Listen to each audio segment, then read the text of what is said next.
Start, sir. Good evening, students. Last week we started with the first class for English. I started with a brief introduction towards the learning of English as a foreign language, and I also gave you a brief introduction towards the first lesson, Two Gentlemen of Verona. I suppose you are able to recollect all that we dealt with in the previous class. Today we are going to see the entire lesson in full, the entire story of the Two Gentlemen of Verona in full. The story goes like this. As I told you last time, the story revolves around three main characters. The first one is the narrator, the author himself by name A.J. Cronin, and two other characters, two youngsters by name Nicola and Jacopo, two brothers. And the one particular day, our narrator A.J. Cronin, he was driving down the city of Verona and he encountered both of them on the way. And they were trying to sell strawberries to him.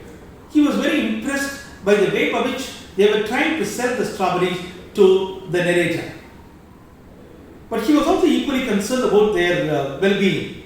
The way by which they were dressed, they were very poorly dressed, very poor countenance, and with disheveled hair. All that, created a concern for those boys. Our narrator started having a concern for those boys. But he did not interact much with them. The next day again, he encounters them in the same town of Verona in a different location. He sees them trying to polish shoes for people, for a paltry sum of money. And they were also asking him whether his shoes needed to be polished. And he was wondering, well, yesterday they were trying to sell strawberries, now they are into a different job altogether. Again, he develops a bit of a concern for both of them. Not much of interaction. And then again, he meets them and they are trying to offer their services to him as guides to show the town of Verona. Third profession they were trying to articulate to him. The third kind of profession. And the next day, again the following day, late in the evening, when he was driving back from the town of Verona, he sees them with a lot of bunch of papers waiting for the last bus.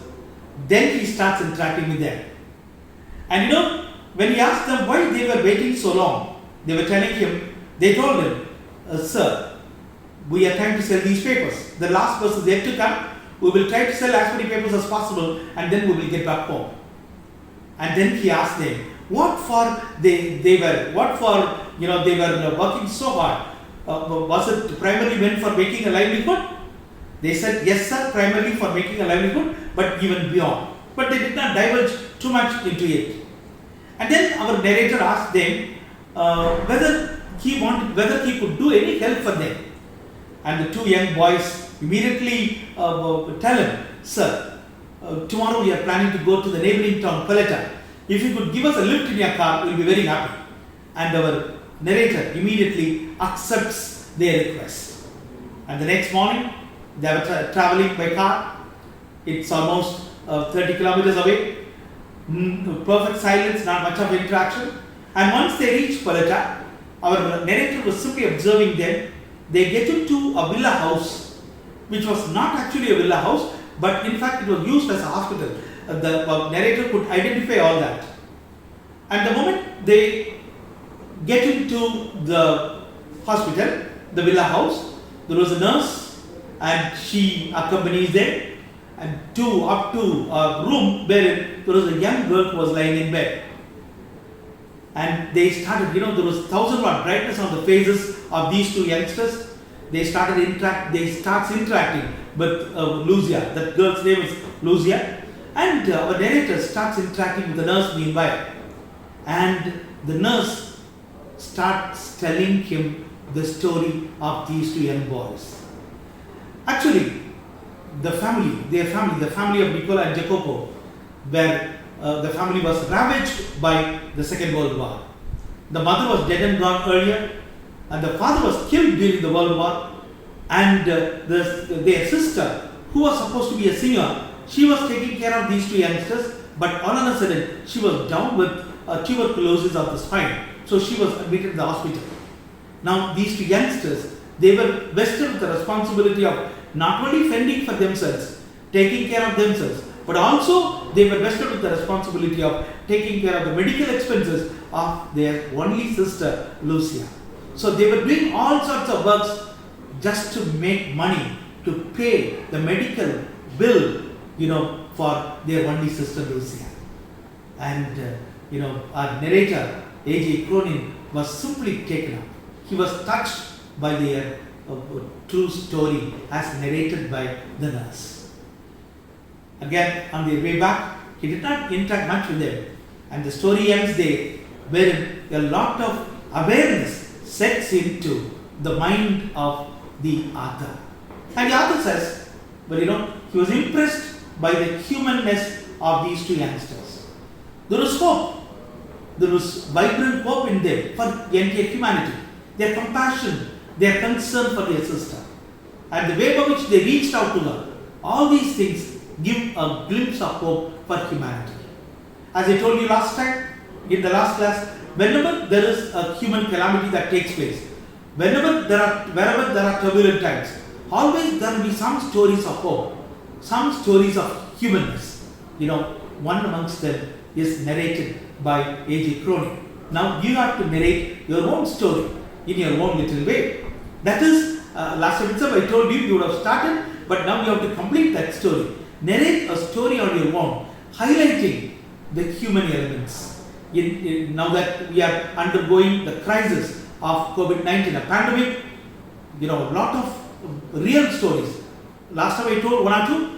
Now, last week you would have got in touch with the stories of a lot of migrant workers, abject poverty, pathetic conditions. Some of them get killed in accidents. Some of them get killed because of hunger and poverty.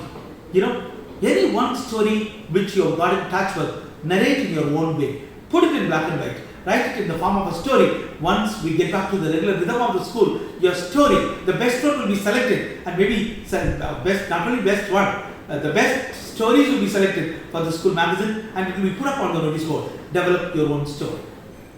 And coming to the grammar part, we have an extensive grammar part allotted for this lesson, and a lot of new words. All that will be taken up in the next class. But as of now, a few elements of grammar that you have learned in the lower classes, like for example, tenses. Can you tell me how many tenses are there in English? Many times youngsters tell 3 tenses. Present, past, future. There are actually 12 tenses. 3 simple tenses, 3 compound tenses, 3 perfect tenses, 3 continuous tenses, and 3 perfect continuous tenses. Altogether, 4 into 3, 12 tenses are there in English. Out of which the simple tenses are simple present tense, simple past tense, and simple future tense.